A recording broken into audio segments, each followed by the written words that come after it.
muchas gracias. Buenas noches.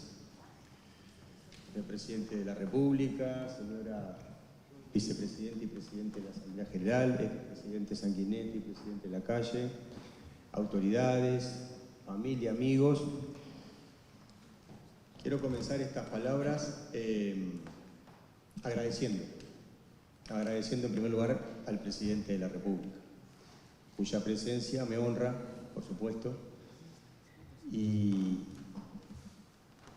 sobre todo destaca, creo yo, un rasgo muy importante de nuestra democracia, no solamente de su persona, sino también de nuestra democracia, que es la sencillez republicana con la que nuestras autoridades ejercen los cargos. Acá hace muchos años abolimos aquello de excelencias y de esas denominaciones que en otros países siguen todavía, marcando una impronta que explica también un derrotero político e institucional. Este libro bien podría haberse llamado De Rivera Orsi, porque en definitiva de eso se trata. Capaz que hubiese sido más taquillero, no sé, Santiago, ¿dónde andás? Pero le puse el sobrio nombre de la Asociación Presidencial porque a eso apunta. Y bueno, pero entonces quiero empezar por agradecer al presidente Orsi que haya aceptado de tan buena gana y de tan buen talante participar con su presencia y honrar con su presencia esta presentación de este libro. Continúo con los agradecimientos para la vicepresidenta y presidente de la Asamblea General y del Senado, la dueña de casa, que también inmediatamente que le planteé la posibilidad de hacer en este lugar esta presentación en atención a quienes iban a participar de la misma, no dudó un instante en aceptar esa sugerencia, con todo lo que significa, porque lo que han dicho los presidentes y ella misma, esta casa, el Palacio de las Leyes, que es donde desde 1927 prometen los presidentes de la República su cargo. El primero en hacerlo fue el presidente Cerrato, José Cerrato, el 1 de marzo de 1927. Y bueno, también es un honor sin duda poder hacer esta presentación en esta casa y en este momento, a semanas de que este edificio cumpla 100 años, para lo que se está preparando con todas sus ganas.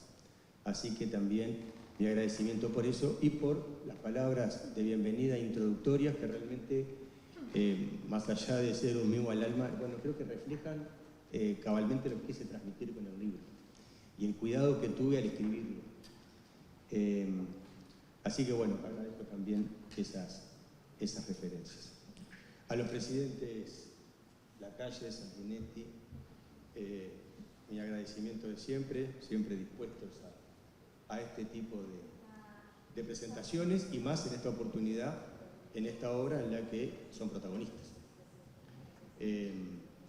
A ellos también entonces mis agradecimientos por su presencia, su buena disposición de siempre y sus palabras laudatorias para el libro. A la Fundación de Cultura Universitaria, que realmente, bueno, no es la primera vez que publico por ellos, últimamente, pero que para mí, como para todos quienes pasamos por la Facultad de Derecho, tiene un significado muy especial, porque transcurrimos toda nuestra carrera con los libros de la Fundación de Cultura Universitaria, y cuántos. Pero que en los últimos años la Fundación de Cultura Universitaria ha trascendido las publicaciones técnicas, jurídicas, para, como ellos mismos dicen, discutir cultura. Y es así que le han abierto la puerta a obras como esta, de tarjeta única. Hay otras, les recomiendo que ingresen a la página web de la Fundación, porque allí van a ver el interesante catálogo de obras que trascienden lo jurídico para abordar diversos temas que hacen a la cultura en general. También tengo que agradecer a Santiago, a todos, el equipo de edición, por el cuidado que pusieron en la edición del libro, por la paciencia que le tuvieron para hacer las correcciones, sobre todo en la parte de los anexos, donde hay tablas. El libro tiene anexos, como se decía, de datos personales de los presidentes de la República, sus carreras políticas, sus gabinetes ministeriales, sus datos electorales, digamos, las elecciones, resultados electorales que nos llevaron a la presidencia, pero también hay un anexo de los presidentes del Senado y de la Cámara de Representantes, los integrantes de la Suprema Corte de Justicia y también ministros de la Corte Electoral.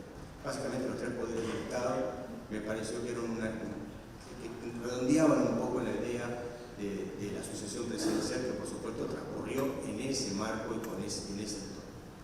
Y bueno, eso dio mucho trabajo elaborar esos cuadros y sobre todo el de la Corte de Justicia, ¿no? Para tratar de entender los mandatos simultáneos que a veces se solapaban en el tiempo.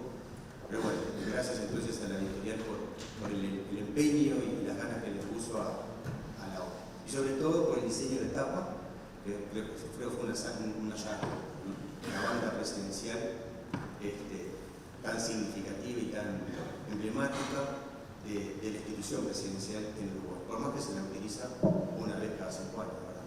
El 1 de marzo. Después se guarda y queda en una vitrina, pero bueno, con todo lo que eso significa.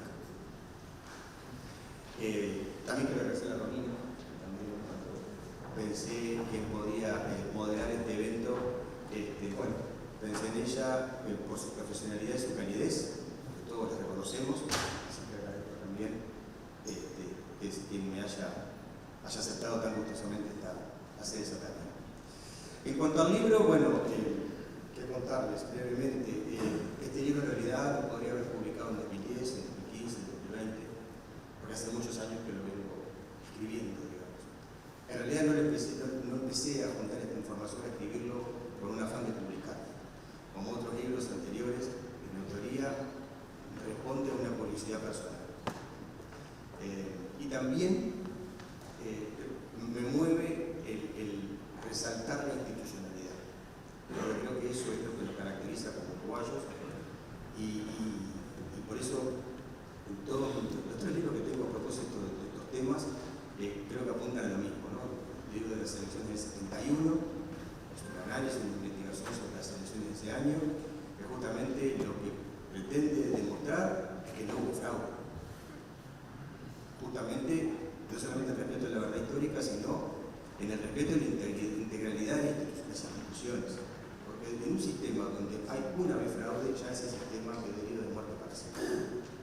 Y ese es el gran tema que me motivó a escribir en 2011, a los 40 años de la elección, ese libro que está agotado, pero que bueno, que se encuentra en librerías o acá, en la biblioteca del Palacio.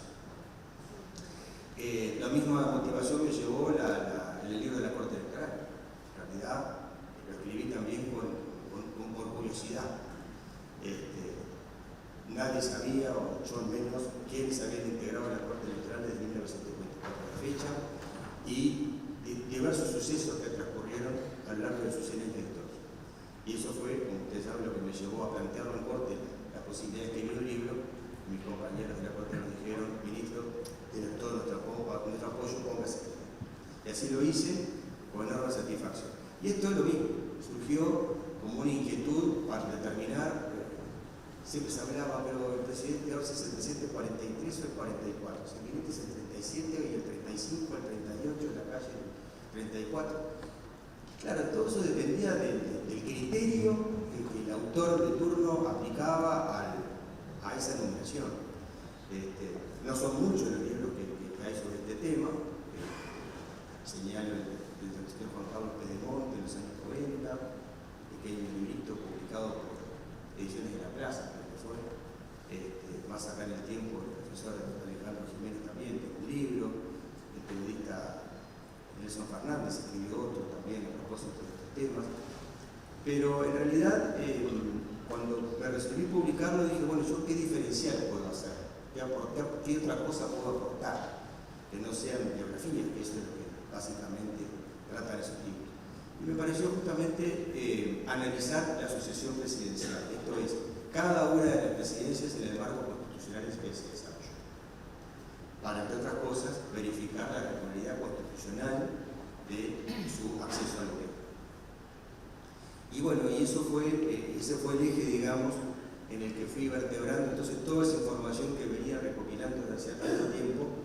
Les confieso que tenía pensado en su origen un anexo sobre las autoridades departamentales, que lo tengo a medio camino, pero que si me proponía terminarlo no lo publicaba en 2025 y no sé si publicaba en 2030. Entonces, interpelado por Santiago de la Fundación, dije, bueno, lo cierro acá, saco ese anexo que dará para otra publicación eventualmente, y porque también es muy complejo todo lo que es la organización departamental y sus autoridades a lo largo desde 1830 para acá, los jefes políticos primero, los intendentes como oficina ejecutiva de las juntas económicas administrativas, los consejos de administración, después los intendentes, después los consejos de administración de la Constitución 52, para volver al régimen de intendencias y acompañado siempre con órgano deliberativo, ¿no? Junta económico-administrativa, la Junta departamental y ahora a partir de 2010 el municipio.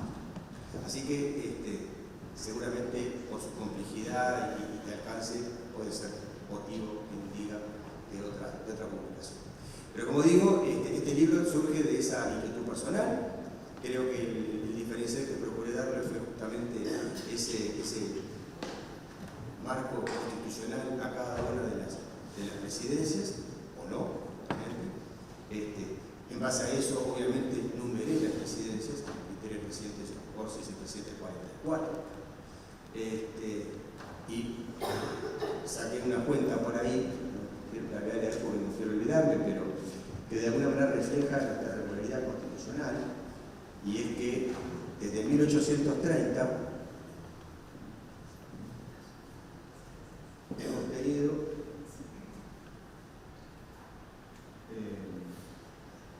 44 presidentes o vicepresidentes electos en titularidad, 20 presidentes del Senado en el ejercicio de la presidencia de la República y 4 consejos nacionales de gobierno, lo que totaliza 68 gobiernos constitucionales. Frente a un presidente interino,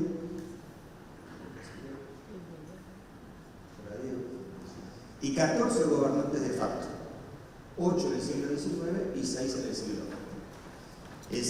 Estos números que creo que hablan a las claras de esa regularidad constitucional que existe en el territorio nacional y que a veces la perdemos de vista, sobre todo en el siglo XIX, por lo tumultuoso que fue su historia, ¿no? La guerra civil, la guerra grande, las invasiones extranjeras, los mandatos que no culminaban, los golpes de Estado. Pero si uno busca, eso fue lo que encontré a partir de esa investigación, es esa búsqueda permanente de parte de nuestros caudillos, nuestros doctores, nuestros líderes políticos, de la legitimidad constitucional a través del voto. Naturalmente, hasta 1924 ese voto podía ser catalogado de poco fiable, pero en realidad, más allá de que era la práctica común en todos los países de la época, pero Uruguay siempre estuvo a la vanguardia en materia electoral, y siempre destaco que antes que una constitución tuvimos una ley de elecciones. La primera ley de elecciones es del 1 de abril de 1830 y la constitución se sancionó en junio y se juró en julio, y no solamente el día 18, empezamos el 18 a jurar. Pero previo, el 1 de abril ya teníamos una ley de elecciones. Entonces, y eso habla a las claras de esa búsqueda permanente de la legitimidad a través del voto. No quiero extenderme más porque, bueno, la idea es que lean el libro, pero decirles que, bueno, que destaco eso también, de presentarlo en esta casa, que desde 1927 es la casa donde los presidentes de la República prometen el cargo. Primero, como dije, fue Serrato. Anteriormente lo hacían habitualmente en el Cabildo de Montevideo, que era la sede del Poder Legislativo, y bajo la Constitución de 1830 se juraba el cargo. La diferencia que existe entre promesa y jurado. Salvo en 2 ocasiones, que también están en el libro, y no expolio nada porque hay más detalles en él. Hubo 2 presidentes cuyas presidencias no las asumieron ni en el Cabildo ni en el Palacio. Una fue Rivera, su segunda presidencia, que la asumió en su casa, en la ciudad de Durazno. Su casa que es un museo, de la plaza de la ciudad. Y el otro fue Baltasar Rojo, que juró su cargo, fue electo, porque allí se llenó la Asamblea General que eligió el último presidente electo bajo la Constitución de 1830, y juró el cargo en la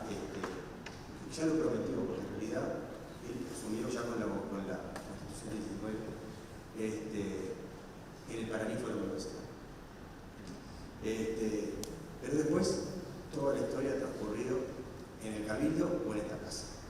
Así que también por eso me pareció bien importante poder hacer esta presentación en ella.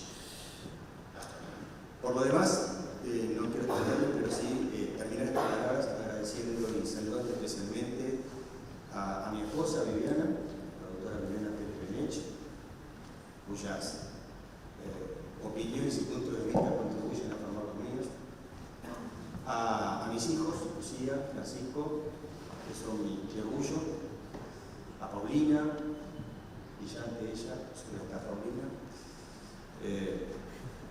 a mi madre, aquí presente, que como mi padre me puso en el camino que vengo recorriendo ahora, mi padre que ya no está, que está, a mi suegra Elba, que es un ejemplo de vida, y en fin, a mis hermanos, mis hermanas, ¿no? A mis cuñados, a mi cuñada, a mis sobrinos, a mis tíos, a mi familia en general, que es el primer círculo de contención y de afecto.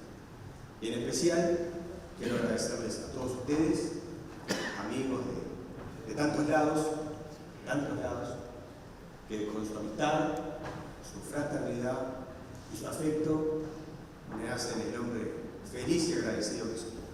Así que muchas gracias.